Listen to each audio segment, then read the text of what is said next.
Le drôle d'homme d'église. La paroisse où j'ai grandi ressemblait à n'importe quel autre bourg de la ville de Québec dans les années 50. Seulement, mon petit patelin a eu à sa tête un homme pas comme les autres. Oh, il y a bien eu le chanoine Joseph Falardeau, dit le peu modeste, qui un jour avait forcé mon père, entrepreneur en construction de son état, qui parfois lui quêtait des contrats pour donner du travail à ses employés en zone creuse. Donc, M. Falardeau avait forcé mon père à installer les personnages de sa crèche de Noël en un temps record. Résultat, mon père a marché pendant tout le temps des fêtes, plié comme s'il ne pouvait cesser de saluer à tout jamais son bienfaiteur. Un tour de rein, ça fait mal.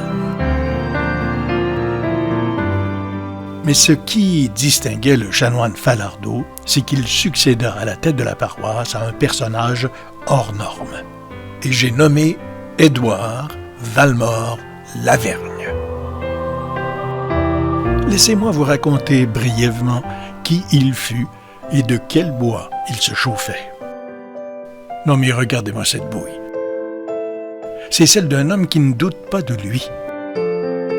Bien sûr, il est curé, mais c'est avant tout un syndicaliste, un humaniste et un défenseur des gangs petits, des défavorisés, des exploités. Pour vous le mettre en tête, disons qu'il devait être une manière de Michel Chartrand, avec une touche d'Amir Kadir et un fond de Jean Lapierre. Vous voyez le genre? Aussi bien dire que le curé Lavergne avait une grande gueule.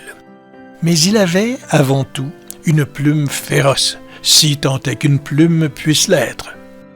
Le curé Lavergne a pas mal publié ses états d'âme dans le journal L'Action catholique. Ses articles auraient pu se rapprocher de ceux de Richard Martineau, Mario Dumont ou Denise Bombardier. Autrement dit, il n'avait pas la langue dans sa poche et le doigt dans le bénitier. Le curé de Notre-Dame-de-Grâce publie ses chroniques dans La Bonne Nouvelle, un bulletin paroissial. Ses textes à l'occasion reprennent ses sermons dominicaux et l'inverse aussi. Il n'hésite pas à pourfendre depuis la chaire dans l'Église les politiciens provinciaux et municipaux. Il met en boîte pendant ses sermons des gens d'affaires qu'il traite de véreux et de corrompus. L'homme n'a peur de personne, y compris de son patron immédiat, le cardinal Villeneuve, grand prince de l'Église qui adorait être photographié avec les grands du pouvoir politique et financier. On le surnommait d'ailleurs Kid Kodak. Étrangement, le cardinal Villeneuve a mis des années avant de forcer Lavergne à prendre sa retraite, autrement dit, à fermer sa gueule. Mais écoutez bien le genre de sermon ou de discours que tenait Édouard Valmore Lavergne dans son église.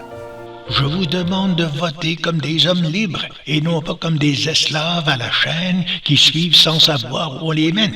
C'est pourquoi je vous dis, lundi prochain, le régime qui nous écrase à Québec, il faut lui régler son compte.